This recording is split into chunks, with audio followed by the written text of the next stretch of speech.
ٹھیک ہے. صرف یہ ہوا کہ ضیاء کے آنے کی وجہ سے اسلامسٹ اوپر آ گئے, مشرف کے آنے کی وجہ سے سیکولرسٹ اوپر آ گئے, اتنا فرق ہے. ٹھیک ہے. اور جو یہ والا ٹائم آپ نے ابھی ڈسکرائب کیا کہ CIA آئی پاکستان میں, اس ٹائم وہ اس جنگ کا حصہ نہیں تھے, ہم پراکسی وار لڑ رہے تھے سوویٹ سے. Was this where the birth of the infamous Pakistan army CIA relationship? No it was یہ تو سیٹو سینٹو جب آپ نے کر لیا تھا اس کے بعد سے وہ آپ کا شروع ہو چکا تھا, آپ شیئر کرتے تھے, بلکہ پاکستان کو تو دھوکہ بھی دیا CIA نے 71 کے اندر. بالکل. تو لیکن was this, let me rephrase that question, was this when we started taking aid from the US in exchange? It was again before that. Aid جو ہے, اچھا aid پہ بھی میں تھوڑی سی مسکنسیپشن ہے ہسٹوریکل, بٹ بفور دیٹ میں وہ جو پچھلا آپ کا کوسچن ہے نا اس کو تھوڑا سا اور ایکسپینڈ کرنا چاہوں گا. جو اسلامائزیشن ہے اس نے ہمارے سوسائٹی کو پھر کس طریقے سے بیسیکلی افیکٹ کیا یا امپیکٹ کیا.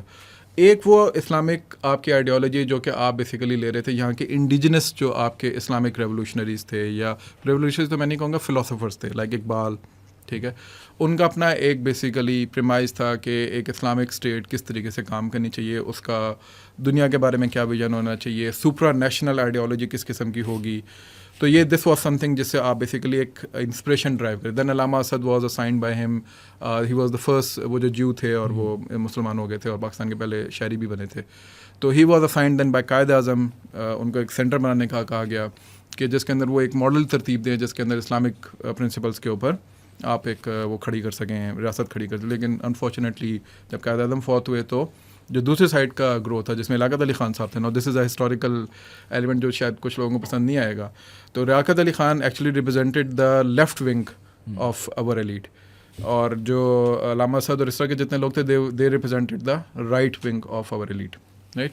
تو یہ جنگ ہو سکے, تو جب لیاقت علی خان صاحب اوپر آئے تو انہوں نے ظاہر ہے ان ساروں کو سائڈ پہ کر دیا اور ان کو UN بھیج دیا, UN کا مندوب بنا کے بھیج دیا علامہ اسد صاحب کو. He then followed his career over their.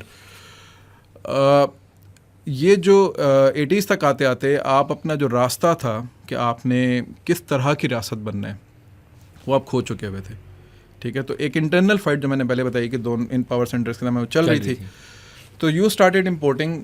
جہاں تک افغانس کی بات تھی, افغانس کا کوئی خاص امپیکٹ نہیں تھا آئیڈیالوجیکلی ہمارے معاشرے کے اوپر. دے ور لائک ٹرائبس مین, ان کو آپ سپورٹ کر رہے تھے, وہ تو جا کے لڑ رہے تھے, بلکہ آپ ان کو پریپیئر کر رہے تھے. جو مسئلہ آیا وہ یہاں سے آیا کہ ایک شخص سے, میں ویسے ان کو پسند کرتا ہوں ان کی کام کی وجہ سے, لیکن بہت سے لوگ ان کو یعنی آج کی ڈاکٹرین کے اندر ان کو ٹیررسٹ کہا جاتا ہے. دیٹ واز عبداللہ اعظم. عبداللہ اعظم جو تھے وہ ادھر آپ کے اسلامک یونیورسٹی کے اندر پروفیسر تھے. ہی واز اے فلسطینی, اور he was the one who actually mentored Osama bin Laden and every one, جو کہ ان کے استاد تھے وہ, ٹھیک ہے. So this guy because he was an Arab, اور وہ پاکستان میں پڑھاتے بھی تھے, پاکستان کے شہری بھی تھے اس وقت, تو وہ پھر پورے عرب دنیا کے اندر گھومے افغان جہاد کے کاز کو لے کے آن بہاف آف پاکستان, اور وہاں سے پھر انہوں نے امپورٹ کرنا شروع کیے عرب مجاہدین اس علاقے کے اندر. اچھا, جب وہ اس کو مکتب الخدمت کے نام سے انہوں نے وہاں پہ اس وقت نام دیا تھا پشاور کے اندر, وہاں پہ سارے عرب مجاہدین آتے تھے. اب اس میں دو طرح کے عرب مجاہدین آئے. ایک وہ تھے جو کہ اخوان آئیڈیالوجی کے ساتھ آ رہے تھے, جو کہ مصر کے اندر, جارڈن کے اندر, لیبیا کے اندر, سیریا کے اندر, ان جگہوں کے پر موجود تھے لوگ, جنہوں نے انور سادات کے اوپر, ان لوگوں کے اوپر, حسن البنا اگر آپ نے نام سنا ہو تو یہ بیسیکلی ان کی, یا سید قطب اگر نام سنا ہو تو ان کے بیسیکلی فالوورس تھے. اور دوسری سائڈ پہ سلفی آئیڈیالوجی کے لوگ تھے جو کہ سعودی عرب, بحرین, قطر, کویت اور یہ UAE کے جو علاقہ ہے اس علاقے سے آئے تھے. یہ دو جو تھے ان میں بھی پھر آپس میں کلیش تھا, کیونکہ اخوانس اور سلفیز کا عرب ورلڈ کے اندر بہت سخت کلیش ہے, اسی طرح جس طرح یہاں پہ شیعہ اور سنی کا کلیش ہے. تو خیر اس وقت چونکہ ایک کامن کاز تھا فائٹ اگینسٹ سوویت, تو یہ سارے اس وقت یونائٹ ہو کے لڑتے رہے. لیکن آئیڈیالوجیکل لٹریچر جو تھا وہ چونکہ آپ نے لوگوں کو ریکروٹ کرنا تھا, لے کر آنا تھا, والنٹیئرز لے کر آنے تھے, تو وہ جو آئیڈیالوجیکل لٹریچر اس وقت پروڈیوس ہوا آپ کی سوسائٹی کے اندر, that actually change your orientation. اور اس کے اوپر چونکہ ہمارے ماشاء اللہ یہاں پہ جتنے پالیسی میکرز ہیں ان کو تو بعد میں احساس ہوتا ہے کہ یہ ہم نے کیا غلطی کر دی, یا ایکچولی اگر لے کر آتے تو ان کو کنٹرول کسی انوائرمنٹ میں رکھتے تاکہ وہ معاشرے تک اس کے اثرات نہ آتے, تو وہ نہیں ہوا. And then this whole saga of Islamization جس کی آج ہم بات کرتے ہیں وہ ہمیں نظر آتی ہے. القاعدہ کا برتھ بیسیکلی جو ہے وہ ہمیں پھر اس کے اندر سے نظر آتا ہے. کمیونزم کے بارے میں کہتے ہیں کہ, and correct me if I am wrong, کہ یار یہ دس سارٹ آف جنرلی آپ نے کہا نا آئیڈیالوجیکلی اسٹک ٹوگیدر. اگر ہم اس وقت پہ امریکہ یا پرو امریکہ تھے یا جیسے بھی تھے, یا ہم اپنی پراکسی وار لڑ رہے تھے, ہم سوویٹس کو ڈیفینڈ کر رہے تھے بائی دس پراکسی وار, جو بھی کر رہے تھے, تو ہم ان افیکٹ تو رشیا سے لڑ رہے تھے. ہماری اس وقت چائنا سے ریلیشن شپ خراب نہیں ہوئی تھی کیونکہ they were also communist and socialist, yes. تو کچھ نو کو ریلیشن, بلکہ no, this is not authenticated, but many people who were actually involved in this conflict at that point, and they are still alive. اگر آپ ان سے بات کریں تو وہ یہ کہتے ہیں جی کہ Chinese were actually on the side of Pakistan at that time. اور they were actually kind of neutral obviously on the world stage. لیکن انہوں نے کبھی بھی رشینس کو یا سوویتس کو پر سے اس وقت انہوں نے اس طرح سپورٹ یا بیک نہیں کیا. کیوں؟ دے ہیڈ دیکھیں یہاں پر آتی ہے نیشنل انٹرسٹ کی بات. میں نے آپ کو کیا بتایا تھا تھوڑی دیر پہلے کہ جب آپ اسٹیٹ کے اندر کوئی بھی ڈاکٹرائن لے کر آتے ہیں, وہ آئیڈیالوجیکل ڈریون بھی اگر ہوگی, at the end of the day that will be defined or redefined through your national interest. تو چائنیز کا نیشنل انٹرسٹ کیا تھا اس وقت؟ اپنے آپ کو پروٹیکٹ کرنا, اور اپنے آپ کو, کیونکہ اس وقت وہ نیشن بلڈنگ کے اندر لگے ہوئے تھے. تو دے ور لیسٹ بادرڈ کہ انہوں نے باہر کے کسی کانفلکٹ میں حصہ لینا, number 1. Number 2, Chinese mentality over all جو ہے وہ پیسیفسٹ ہے. آج کی دنیا میں بھی ایک کانسیپٹ ہوتا ہے جس کو ریویژنسٹ اسٹیٹ کا کانسیپٹ کہا جاتا ہے. جو ریویژنسٹ اسٹیٹس ہوتی ہیں یہ وہ ہوتی ہیں جو کہ ایکسپینشنزم پہ بلیو کرتی ہیں, جو کہ دوسرے ممالک میں جا کے اپنے اڈے بناتی ہیں, ہیجومونز ہوتی ہیں. Chinese are not like that. Chinese are more like کہ ہم سٹل انداز میں بس جا کے اپنے وہ بندرگاہیں بنا دیں یا کوریڈورز بنا دیں, بس بزنس کریں, رائٹ. وہ دے آر لیسٹ بادرڈ کہ ہم نے کسی ملک کے اوپر جا کے جو ہے نا قبضہ کرنا ہے یا ادھر ہم نے. اور پھر جو ریجنل اسٹیٹ کا سب سے بڑا کام ہوتا ہے وہ کیا ہوتا ہے, وہ رجیم چینج میں انوالوڈ ہوتے ہیں, رائٹ. تو آپ سوویتس کو دیکھیں, دنیا کے اندر انہوں نے رجیم چینج میں کام کیا ہے, اور امریکنس, یہ 2 آپ کے ریویژنل اسٹیٹس ہیں. آج بھی دنیا کے اندر اگر 2 ریویژنل اسٹیٹس ہیں وہ یہی 2 ہیں, چائنیز نہیں ہے. سو چائنیز کو جو سپر پاور کا وہ جو سین ہے نا, سپر پاور وہ اس وقت بنیں گے when they will break this barrier and they will become a regional state. They play the part of regime changes and all that, وہ جو سپر پاورز کرتی ہیں, ٹھیک ہے. سو وہ یہ کام نہیں کر سکتے, ان کی نیچر کے اندر نہیں ہے. اس وقت کتنی بڑی ملٹری مائٹ ہے, کتنی بڑی اکنامک پاور ہے. They actually are a threat to the status quo right now in the world, but they are still not been seen as a regional state in the world. Middle East کا جو conflict ہے اس وقت غزہ کا, this actually tells you کہ where are Chinese standing in that. ٹھیک ہے. تو یہ بیسیکلی آپ کو بتاتا ہے کہ چائنیز اس وقت کس پوزیشن کے اندر ہوں گے, اور وہ کتنا بادرڈ ہوں گے اور کتنا بادرڈ نہیں ہوں گے اس ساری بات سے. اچھا, چائنا تو ہو گیا ایسے. اب مجھے بتائیں کہ اتنی بڑی سوویت یونین ہے, اتنی پاورفل ہے, ٹھیک ہے, ہم نے بھی تھوڑی سی مدد کی, چلنے مانگ تو ہم نے بندے بنائے, ٹرین کیے, ادھر بھیجے, کچھ عرب کنٹریز بھی انوالو ہوئی, یو ایس بھی انوالو ہوئی. لیکن افغانز نے اتنی پاورفل دشمن کو ہرایا کیسے؟ What was the turning point? اچھا, ایک تو یہ کہ کرنل امام was involved in the initial stage, like he was there for like 3-4 years or 5 years probably.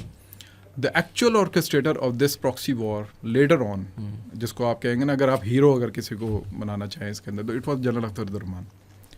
General Akhtar Abdul Rahman جو کہ آپ کے ایسے کہ اس وقت چیف تھے, اور he was the one who actually revise the whole structure of ISI, ٹھیک ہے. اور اس نے پھر بیسیکلی ایک اس سارے ونگ کو, جس کو ایس ونگ کہا جاتا ہے, اس نے یہ بیسیکلی سارا آپ کا کام جو ہے وہ سنبھالا, اور اس ایس ونگ نے بیسیکلی یہ ساری افغان وار جو ہے وہ لڑی وہاں پہ. اچھا, اس کے اندر صرف افغانز انوالو نہیں تھے, اس کے اندر عربز انوالو تھے, اس کے اندر آپ کے بوسنینز اور امیریکنز اور پتہ نہیں کون کون, امیریکنز بھی, مسلم امیریکنز کی میں بات کروں, یورپینز, اور پھر پاکستانی, بے تحاشا پاکستانی وہاں جا کے لڑا. اور ایون آپ کے آرمی کے لوگ بھی اس وار کے اندر باقاعدہ مجاہدین کے روپ میں جا کے لڑتے تھے, باقاعدہ کیمپس میں جا کے ٹریننگ دیتے تھے ادھر. تو یہ تو ایک بیئر ٹریپ کے نام سے ایک بک ہے, وہ آپ ضرور اس کو یعنی سب کو مطالعہ کرنا چاہیے. اسی طریقے سے آپ ایک اور بک ہے the world was going our way, یہ ایک رشین KGB ایجنٹ تھا پرانا, اس نے لکھی تھی, اور اس نے اس کے اندر کافی ریولیشنس کی ہیں اس حوالے سے ساری, کہ کس طریقے سے ہم لوگ مار کھائے تھے ہم نے اس کے اندر. سو رشینس جو تھے یا Soviets at that point of time, ان کا جو بیسیکلی تھا, جو ویتنام کا جو ایکسپیرینس تھا ان کا امیریکنس, تو وہ they were in that euphoric state کہ ہم ادھر امیریکنس کو جو ہے نا بیڑا گرک کر دیں گے جب بھی امیریکنس ادھر آئیں گے. لیکن they repeated the same mistake but Americans did in Vietnam, Russian Soviets did in Afghanistan. اچھا, Americans were not very much جسے کہتے ہیں نا ہوپ فل کہ پاکستان یا کوئی اور ملک جو ہے جو بھی آس پاس کا وہ روک پائے گا سوویتس کو. But when Pakistan from 79 till 83 stopped this expansionism of Soviets over there and actually started some kind of insurgency جو کہ دنیا میں ویو دینا شروع ہو گئی تھی, then Americans came. اس سے پہلے وہ سپورٹ ہلکی پھلکی شروع کر چکے تھے. اینڈ دیٹ از وائی اس زمانے میں جتنے آپ کے مسلم ممالک تھے بڑے بڑے جن سے ضیاء کے بڑے اچھے تعلقات تھے, جن سعودی عرب اور عرب ممالک جتنے بھی تھے, وہ بہت زیادہ سپورٹ کر رہے تھے in terms of cash and intelligence and weaponry. تو اسی وجہ سے ضیاء کو بڑا مشہور ایک جملہ ہے جس کے اندر وہ جب امریکنس کو سناتا ہے تو کہتا ہے کہ جو آپ نے ہمیں ایڈ دیا یہ بیسیکلی پینٹس ہے.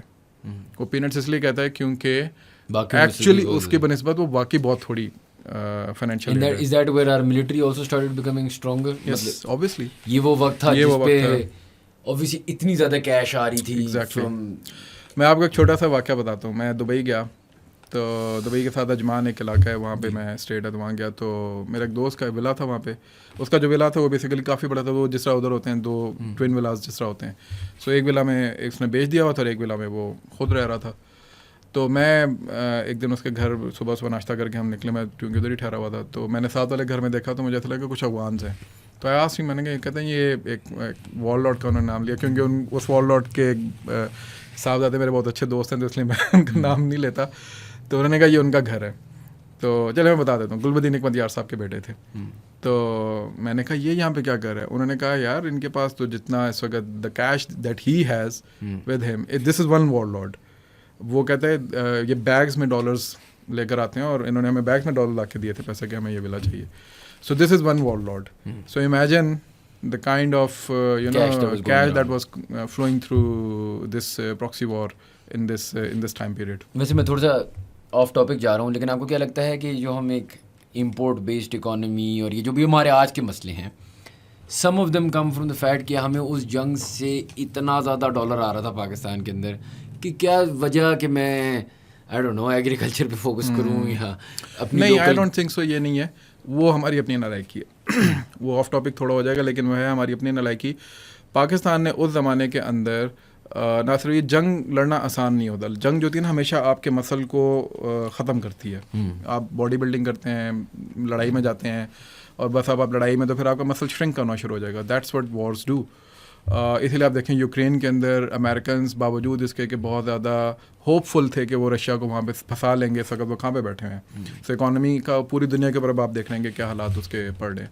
سو وارس نیور, جتنا مرضی کیش فلو ہو, وارس کبھی بھی جو ہے وہ آپ کو جیسے کہتے ہیں نا تارتی نہیں, اسٹرینتھن نہیں کرتی انلیس کہ آپ کوئی علاقہ فتح کر لیں اور اس علاقے کے ریسورسز آپ کے پاس آ جائیں, وچ ان دا ماڈرن ورلڈ جس میں نیشن اسٹیٹس کا کانسیپٹ ہے بہت مشکل ہے. So this is some thing جو کہ آپ نہیں کہہ سکتے کہ جی ڈالرز بہت زیادہ آ رہے تھے تو ہاں اس سے انسٹیٹیوشنس کچھ مضبوط ہوئے ہوں گے جیسے فوج کی ہم بات کر رہے ہیں یا کچھ اور انسٹیٹیوشنس, لیکن ملک یا کوئی وہ اس کا یا اس کا وہ کوئی آپ یہ کہہ لیں کہ اس کا امپیکٹ جو ہے باقی اداروں یا ڈپارٹمنٹ میں پڑ ہی نہیں سکتا تھا کیونکہ اس کی بجٹنگ, اس کا سارا ریونیو, وہ اس کا اسٹریم ہی ڈفرینٹ ہے. وہ تو ان کی نالائکی اگر وہ اس کو پراپرلی اسٹیبلش نہیں کر سکیں. مثال کے طور پر آپ کا اگر گورننس سسٹم جو ہے, ابھی میں کل اس بجٹ کے اوپر میں اپنے کچھ کولیگس کے ساتھ بات کر رہا تھا تو اس میں وہی ڈیفینس بجٹ کے اوپر بات آئی. اب ہر دفعہ اب میں I'm not defending army over here, ان کے اپنے مسائل ہیں, لیکن اس بار آرمی کا بجٹ تھوڑا سا اوپر گیا, میرا خیال ہے 2 ارب سے اوپر چلا گیا, 2 ٹریلین سے. تو اس میں انہوں نے $2 ٹریلین سے, تو انہوں نے یہ کہا کہ یہ دیکھیں جی کہ آرمی کا بجٹ اوپر چلا گیا, ٹھیک ہے. اب میں نے کہا دیکھو یار ٹوٹل جو ریونیو آپ کا وہ 17 ٹریلین کے اوپر لکھا ہوا ہے, اس میں سے 7 ٹریلین جو ہے, مور دین 7 ٹریلین, 7.9 ٹریلین ڈالر جو ہے وہ بیسیکلی 4 صوبوں کو چلا جائے گا, ٹھیک ہے. گورننس ان کا مسئلہ ہے, ڈیولپمنٹ ان کا مسئلہ ہے, 4 صوبوں نے کرنا ہے نا ڈیولپمنٹ. فیڈرل کے پاس تو یہ تھوڑا سا علاقہ ہے جس نے بیسیکلی فیڈرل نے دیکھنا ہے اور زیادہ اس نے آپ کا ڈیفینس اور فورن پالیسی دیکھنی ہے, باقی سب کچھ صوبوں کے پاس ہے 18 امینڈمنٹ کے بعد. سو آپ اگر اس حساب سے دیکھو تو آپ کا ڈیولپمنٹ اور گورننس کا budget is actually quite allot for every province. وہ کرتے نہیں ہیں تو یہ پھر ان کی نالائکی ہے. سو اس میں انسٹیٹیوشنل انٹرونشن کے اوپر ہم ضرور بات کر سکتے ہیں, اس پہ ہم پولیٹیکل انٹرونشن پہ ضرور بات کر سکتے ہیں جو کہ ڈسرپٹ کرتا ہے پولیٹیکل اسٹیبلٹی کو یا اکنامک اسٹیبلٹی کو. But bureaucratic attitudes, bureaucratic red tapism, lethargic attitudes یا آپ کے پولیٹیکل جو انکیپیسٹی ہوتی ہے پالیسی میکنگ کی, ویژنری, یہ تو ان کے اپنے مسئلے ہیں. اس میں آپ کی اس جنگ سے اس کا کوئی خاص لینا دینا نہیں ہے. ہاں یہ جنگ امپیکٹ ضرور کرتی ہے آپ کے سوسائٹل ایلیمنٹس کو, وہ میں نے آپ سے پہلے ڈسکس کر لیا. اچھا آخری میں آپ سے ایک دو سوال پوچھتا ہوں دین آئی لیٹ یو گو. ایک تو میرا یہ ہے کہ رشیا ایٹ دا ٹائم کیا چیزیں ہیں جو انہوں نے شاید فورسی نہیں کی تھیں جب وہ اس طرح بوٹس آن گراؤنڈ آئے تھے؟ کیا انہیں کیا دی ملیٹنٹ ریولیوشن جو ان کو فیس کرنی پڑی تھی, they want expecting that Pakistan played a role. اب تو ہائنڈ سائڈ 2020 ہوتی نا, وہ تو یہ ہمیشہ آسان ہے کہنا کہ یار ان کو جانا ہی نہیں چاہیے تھا ان دا فرسٹ پلیس. لیکن آپ نے جیسے خود ابھی بتایا کہ امریکہ بھی شور نہیں تھی کہ یار یہ ایسے ہی چلے گا. Where do you think it went wrong for Russia? For Soviets actually. Soviets جو ہے وہ جیسے میں نے کہا نا کہ اچھا امپیریلس جتنے بھی ہوتے ہیں نا, جتنے بھی مونارکس ہوتے ہیں, بادشاہ ہوتے ہیں یا بڑی طاقتیں جو ہوتی ہیں, امپائر جن کو کہتے ہیں, وہ ہمیشہ اپنے ایک اس میں ہوتے ہیں, ایک یوفوریا کے اندر ہوتے ہیں, because we are the power. So wherever we will go and like I said کہ اس وقت تو کہا یہ جاتا تھا کہ سوویتس جو ہیں وہ انونسیبل ہیں. I mean wherever the Soviet bear will go nobody can stop it.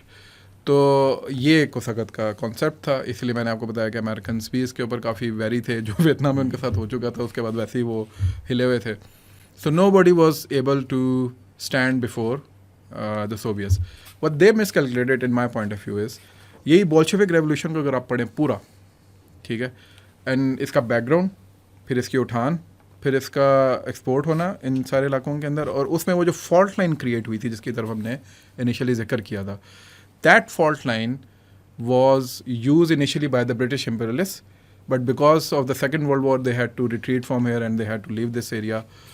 Americans نے اس چیز کو بہت بعد میں جا کے احساس ہوا کہ اچھا یار یہ ایک فالٹ لائن یہاں پہ موجود ہے اسلامسٹ کی اور مارکسسٹ کی, اور اس کو ہم بیسیکلی ایکسپلائٹ کر سکتے ہیں. بوتھ ور آئیڈیالوجیکل اسٹینڈنگس. تو آپ یہ دیکھتے ہیں کہ جو بھی لڑائی لڑی گئی ساری کی ساری وہ کسی نیشنلسٹ آئیڈیالوجی کے اوپر نہیں لڑی گئی, وہ اسلامسٹ آئیڈیالوجی کے اوپر لڑی گئی ہے. حالانکہ جتنے بھی وار لارڈس تھے وہ کوئی بہت اچھے پکے ٹھکے مسلمان نہیں تھے, لائک دا طالبان اپنے آپ کو جیسے پریزنٹ کرتے ہیں. جو اس وقت کے جتنے بھی وار لارڈ تھے ایکسیپٹ آپ کہہ لیں گلبدین اکمدیار کے, دے ور موسٹلی فائٹرس, جیسے کہتے ہیں نا کہ ٹرائبل فائٹرس ہو گئے, یا جو اس زمانے بڑی قباہتیں بھی تھیں ان کے اندر, بچہ بازی والی چیزیں بھی چلتی تھیں, نشے بھی چل رہے ہوتے تھے, سب کچھ چل رہا ہوتا تھا اور جہاد بھی ہو رہا ہوتا تھا. تو یہ چیزیں جو ہے یہ میرا خیال ہے سوویت یہاں پہ مس کیلکولیٹ کر کے کہ جس آئیڈیالوجی کو پوری دنیا سے امپورٹ کر کے ایک سپلائی چین کریٹ کی جا سکتی ہے فار دس وار, وہ مس کیلکولیشن میں کہیں بھی نہیں لے کر آئے. اینڈ دیٹ از, اور چونکہ آلریڈی پوری دنیا کے اندر باس پارٹی کا اگر آپ کو پتہ ہو جو عرب ورلڈ کے اندر تھی جس کا صدام بھی وہ تھا, تو Baath party was actually the representative of the Soviets in the Arab world, جو کمیونزم تھی. تو عرب ورلڈ کے اندر آلریڈی سوویتس کے خلاف ایک غم و غصہ جیسے کہتے ہیں نا پایا جاتا تھا already for because of the left leaning ideology. تو ادھر سے بھی آپ کو ایک بہت بڑی ایک کھیپ مل گئی جو کہ تیار بیٹھی ہوئی تھی کہ ہمیں کوئی جگہ مل جائے جا کے ہم سوویتس کو مدد چکائیں. They got this battlefield, اور یہ چیز سوویتس جو ہے وہ مس پلیس کر گئے. اور ہاں یعنی ناٹ اونلی عربs, یعنی دنیا سے جو مسلمان تھے, کیونکہ سوویتس تو سب جگہ پھیل رہے تھے نا. سو دنیا کے جو مسلمان تھے اس وقت, جیسے آپ نے شروع میں کہا کہ اسلام ورسز کمیونزم کر دیا گیا تھا, that actually played a role and that is where Soviets actually miss the point. اچھا میرا آخری سوال ہے, let you go, just explain to us کہ آج کی ڈیٹ میں what is the Afghan Russia relationship like? ابھی بہت اچھے ہیں. ابھی اگر آپ دیکھیں تو پوٹن جو ہے وہ he is very aggressive towards Afghanistan. Aggressive means کہ اگریسولی وہ چاہتا ہے کہ افغانستان کے ساتھ ڈیل کیا جائے. He was actually kind of waiting for Americans to pull out, اور وہ سارا جو ایونچویلٹی جو تھی, اور probably he might have played some role in it as well, جس طرح بھی اس میں کیا ہوگا. سو یو سی کہ افغان طالبان جب اپنی ڈپلومیٹک ایفرٹ شروع کرتے ہیں تو جہاں وہ چائنیز کے ساتھ, یعنی China is the only country right now جس نے ان کا ایمبیسیڈر ایکسیپٹ کیا ہوا ہے اور انہوں نے چائنیز ایمبیسیڈر لیا ہوا ہے. تو this actually played a very huge role because China کے وقت کافی انفلوئنس ہے رشیا کے اوپر because of the economic factor. اچھا پوٹن خود بھی اس چیز کے اوپر ابھی وجہ سے گیا تھا, ویتنام بھی اور نارتھ کوریا بھی, تو اس نے بیسیکلی ایک اسٹیٹمنٹ دینا شروع کر دیا کہ now he is again building